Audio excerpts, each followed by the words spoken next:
Hey folks, welcome to another market update from Charting Star. I'm Joe. It's Thursday the 17th of November and this one is going to be about the US markets only. So we talk about the Dow, the S&P and the Nasdaq, and I will start off with a couple of indicators I use, which are quite useful to plot major bottoms or tops. And what you see here is the smart money flow index. Up here in blue you see the Dow Jones on the log scale, and in red you see the smart money flow, which is basically just that big money from the big institutions which move the markets. And once we have a look at that starting point of that rally here at the beginning of October, the Dow Jones was rallying almost like 20%. It's also leading, which is a very uncommon thing which happens here right now. That value is leading in front of growth.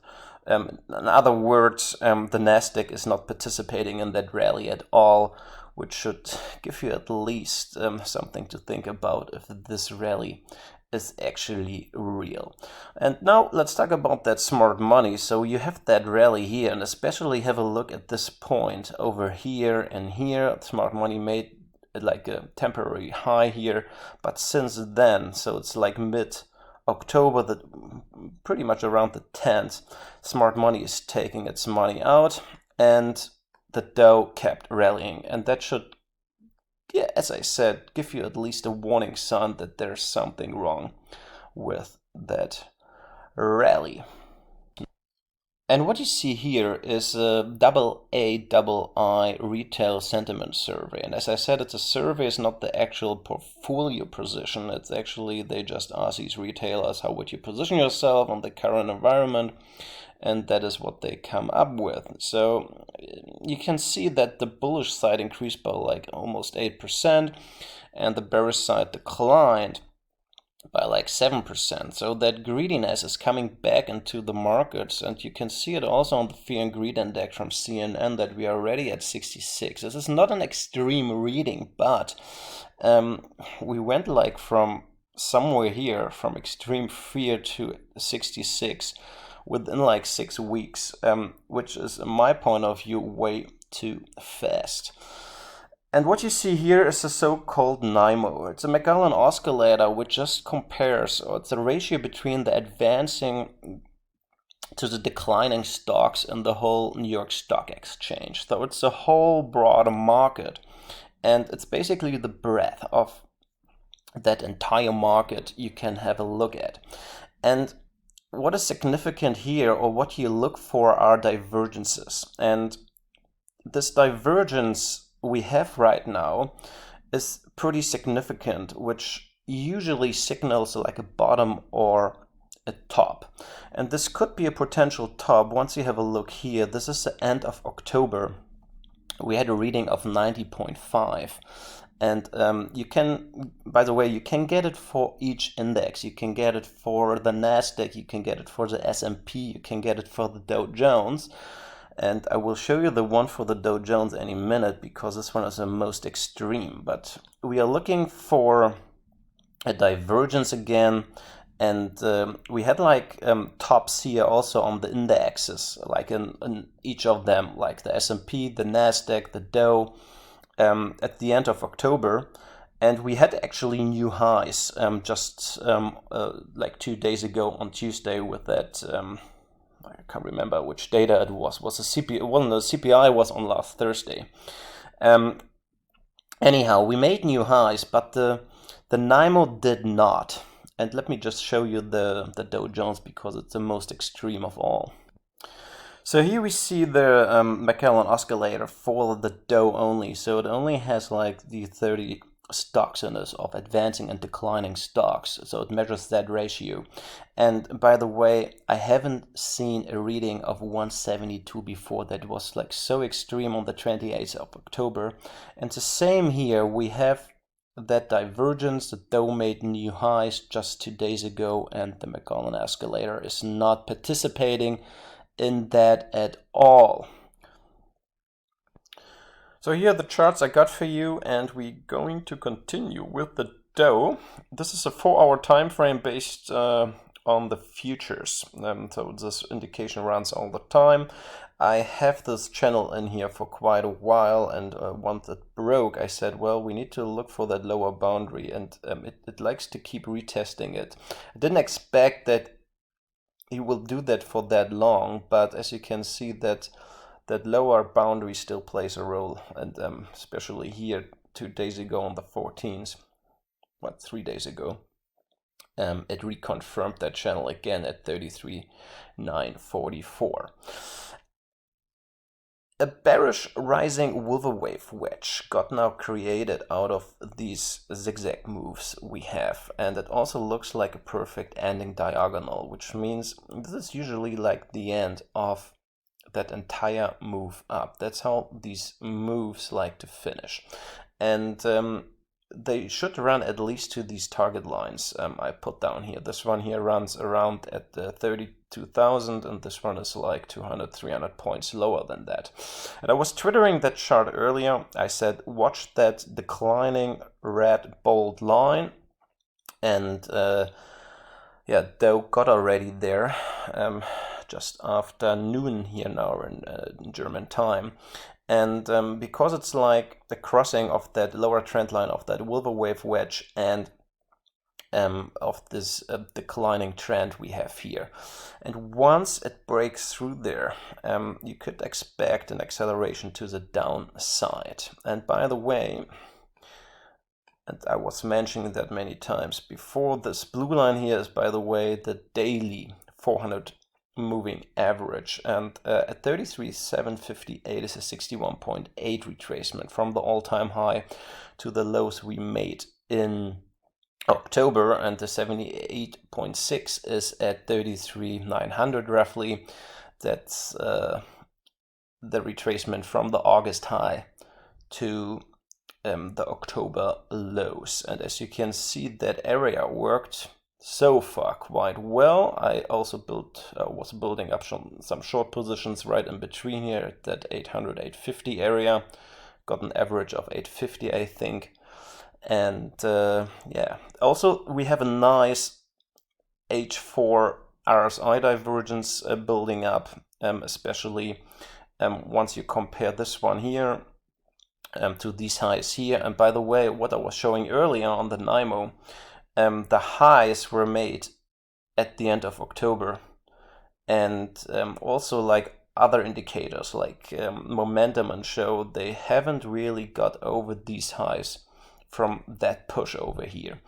And you also have like a smaller divergence, so this high over here is that lower high, so we have like a smaller divergence in there as well. And the same chart, I got it for you here on the 1 hour time frame. On this one is based now on the cash market. There's also the significant divergence. It's like a triple, or there are actually 4 divergences in it. And I also gave you here the latest count because Dow seems to be very clear, at least concerning Elliott waves. I consider this first push here as the wave 1, a small wave 2, and then you can subdivide this inner wave structure of wave 3 into 5 waves as well. So you have a 1, 2, 3, a sharp wave 4. That was the end of wave 5. We came down for the big wave 4. So compared to this one here, it was almost the same in size or in price than wave 2. And now we are working on that ending diagonal in form of that bearish Willow wave wedge. You can see it here on the cash market as well. This target line runs at 31,800 roughly, and don't take the possibility out that we could run here to that 100%. That is just that move here measured of wave 1. Starting point was wave 4. That would just give us a 100% target of 34,246. But things look like we could be done up here. We have all these retracement clusters. I gave you that red resistance zone, which worked out quite well so far. And I'm still optimistic that the Dow is about to top out here. And Yeah, let's have another look, at least at the daily. I gave you that expanding diagonal a month ago, and I haven't really changed any of these tracks, by the way. And as you can see, Dow run much higher than I expected. I thought at least that trend line will stop him, but it did not. I still believe we are this is the last wave, and this is still the first leg, S leg A, and we are still in a B. And by the way, the B is also able to overshoot here a bit more. So here's the thing. Let me just get rid of that.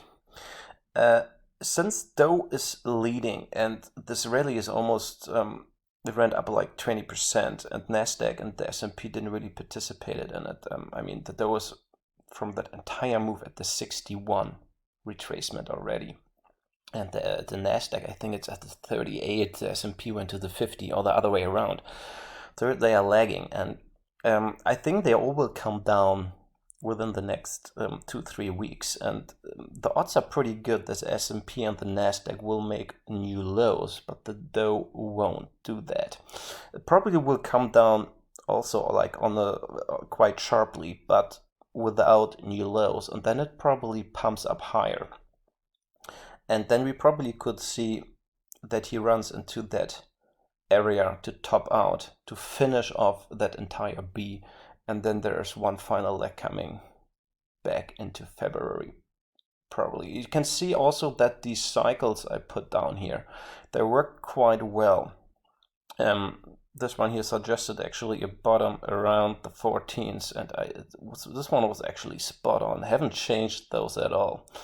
And yeah, the next one is due the 16th of February for next year. So yeah, keep that in mind. And yeah, and by the way, that pattern of that expanding diagonal, since this is becoming kind of unclean, and we missed, like I said, the minimum target is 28,326, and we missed that out by like 300 points. I think that's good enough that this thing is almost complete. Even the last leg wasn't the longest.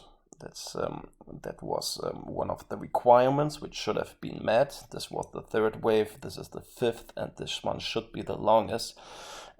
We might overshoot, as I mentioned, that B, that we get something like this now. This is possible. We could also, of course, come down straight away. I don't think we have, much more to come here to the upside. And we're going to continue with the weekly. And the weekly is actually one very interesting chart. I put here the major bottoms of the cycles and half cycles, and what actually was signaling that bottom here, I had it for the week of the 3rd of October. We came down here a week later, so mid-October, and we had that very strong RSI divergence on the weekly, and I was mentioning that actually many times, and it held. So we couldn't break through these lows here we made from these lows in May and June. And right now, so we found a bottom here, by the way, at week 17 of that primary cycle, which is the healthy average of these time frames of these primary cycles. And now we are in week 6, and the question is, are we about to top out already? Do we come down here? Do we make a left-hand translation? Or do we actually run for higher highs? In case we run for higher highs, this primary cycle is actually flipping around into a bullish one we haven't seen for a while at Dow Jones. The other thing which should give you a warning is this crossing here of the weekly 50 and 100 moving averages. So the 50 actually crossed from the top, the 100 one, and it's a death crossing. So just keep that in mind. That is usually a very strong bearish signal. So again, I put some retracements over here that we could run into, and before another rally leg is about to start. And by the way, here on the weekly, as long as the weekly doesn't get a close above the 61.8, the bears are still in control on the long run. Just keep that in mind. We continue with the S&P 500. This is a 2-hour time frame chart here based on the cash market.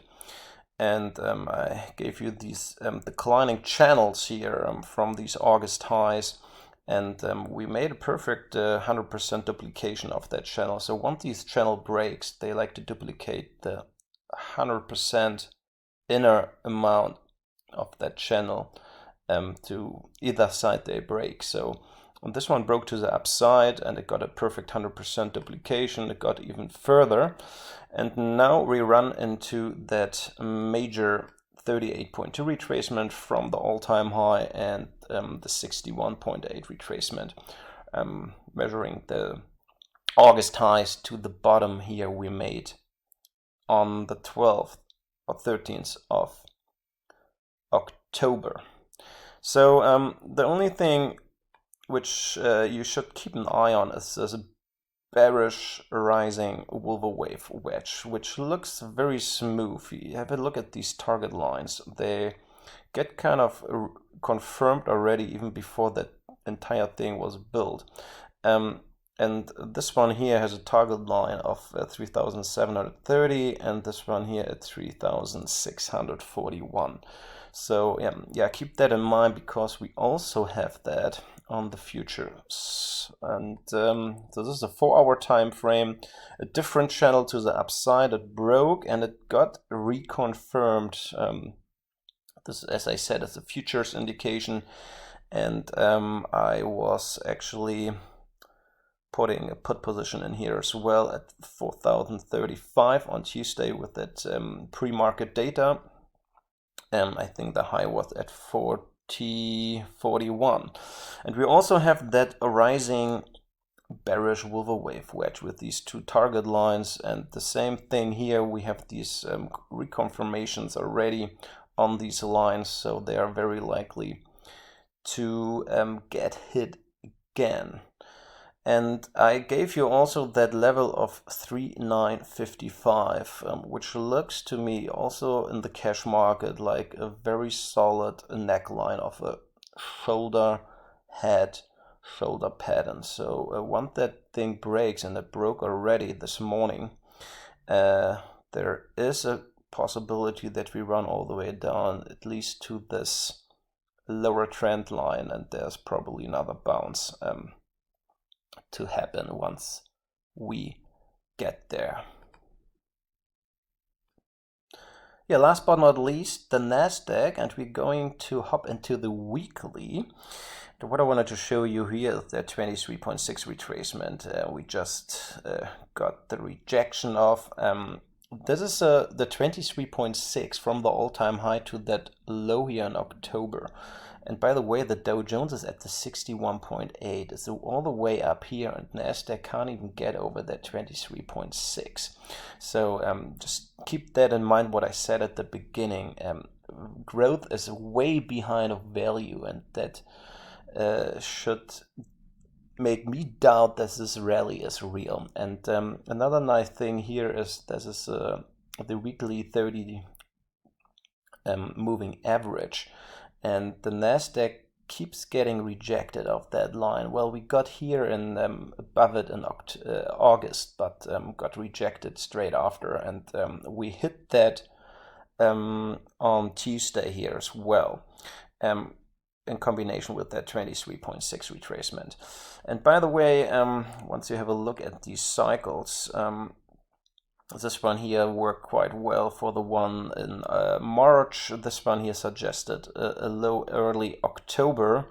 And the next one here is suggesting a low sometime in April. So we need to have a look what's going to happen. We are in week 6 of this primary cycle, which bottomed here in week 17. So this was a new start, and I can tell you one thing: once it gets below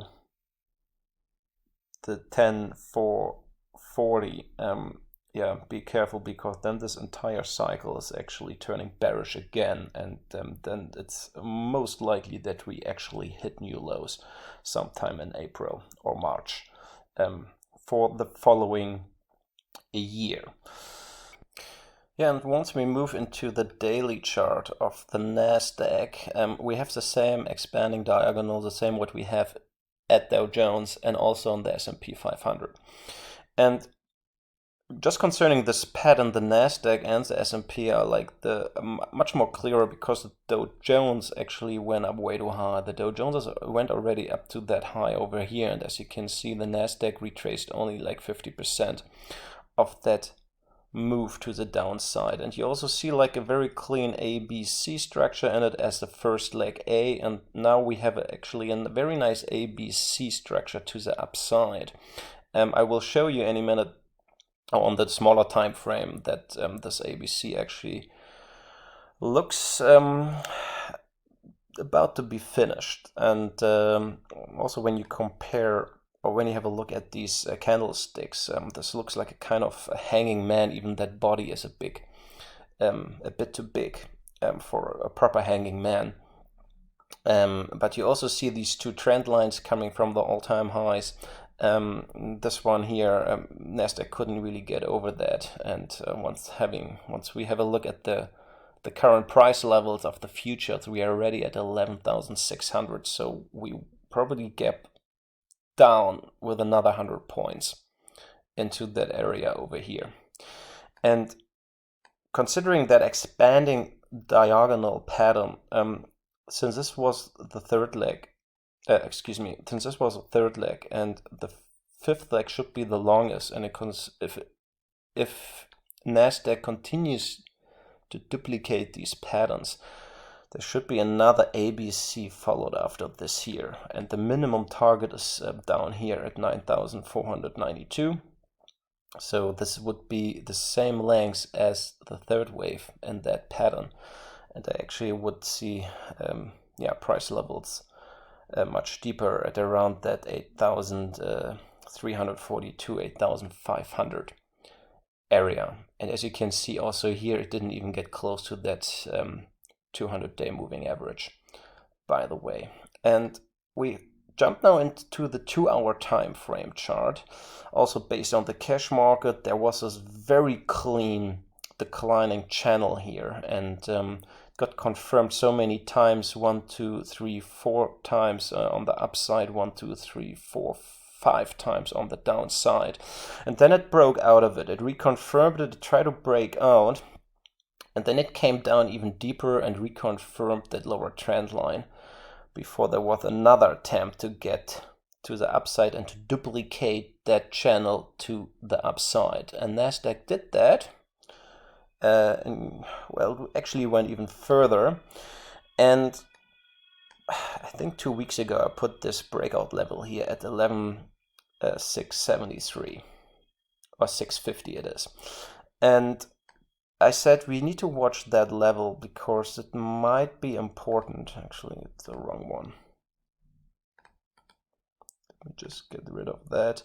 The breakout level is at 11,650. And I also mentioned that inverted shoulder pattern, it has an inner height of 12,010 points, and that gives us targets. The statistical target at 12,509 and the 100% move at 12,860. However, for some reason, I don't like that structure, the way NASDAQ moved out of, first of all, out of the bottom.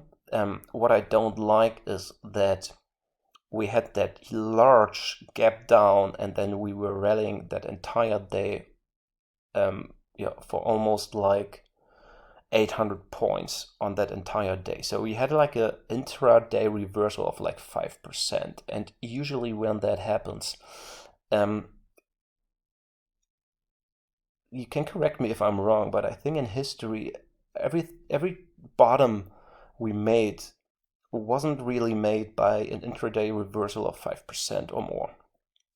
That's one of the reasons I believe this rally is a faker one, and especially Nasdaq compared to the Dow Jones. The growth is usually leading once we have a proper bottom in, and yeah, Nasdaq is lagging so much behind the value title. So I don't really think we are done at all, and I'm pretty sure we are moving down to new lows anytime soon. And there's one thing I wanted to show you because it becomes much more clearer. Actually, what I wanted to show you is what I think is more or less likely to happen. Instead of having this inverted shoulder head shoulder pattern, I rather see like a bear flag in here. So we probably jump in here, we probably come down, we probably make another high. Don't take that out of consideration, but there's also the possibility that we are coming down here very sharply any minute. So just to keep that in mind, this looks more or less more like a bear flag to me instead of having a proper bottom here at Nasdaq. And once we move to like a 30-minute time frame, so each candle represent 30 minutes now. This was here the low at the 12th of October, and then we rallied all the way up, and you see that whole structure. It's like a zigzag out of here, and then we had like a zigzag actually also to the downside, and you can even count 5 waves in it, but since they are overlapping, it's not really an impulse. It's more like, as I said, a zigzag.